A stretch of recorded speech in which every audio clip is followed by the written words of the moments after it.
नमस्कार. खरंच आजकाल नात्याला सुद्धा किंमत राहिलेली नाही. पोटच्या लेकींनी बापाच्या अंत्यविधीला 5,000 रुपये पाठवले. अंत्यसंस्काराचा व्हिडिओ व्हॉट्सॲपवर पाठवा, आम्हाला तिकडे यायला वेळ नाही.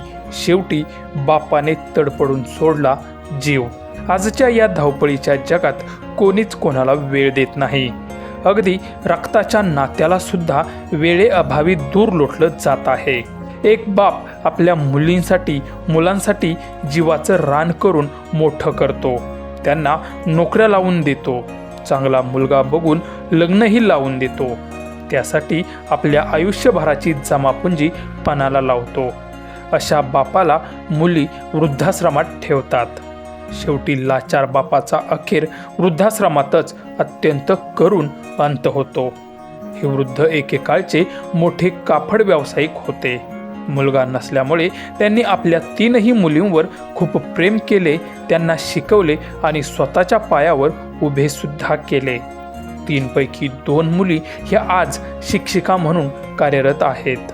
ते वृद्ध आपल्या पत्नीच्या निधनानंतर 1.5 वर्षांपूर्वी सोनीपत येथील वृद्धाश्रमात राहण्यास आले होते. मात्र गेल्या काही दिवसांपासून त्यांची प्रकृती खालावली होती. ते रोज आपल्या मुलींच्या फोनची वाट पाहायचे. वृद्धाश्रमाचे संचालक आनंद यांनी त्यांच्या 3ही मुलींना वडील आजारी असल्याची माहिती दिली होती.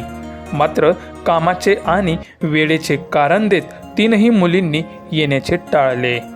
अखेर वडिलांनी आजाराशी झुंज देत वृद्धाश्रमातच अखेरचा श्वास घेतला. संचालक आनंद यांनी याची माहिती मुलींना दिली, परंतु मुलींनी येण्यास साफ नकार दिला.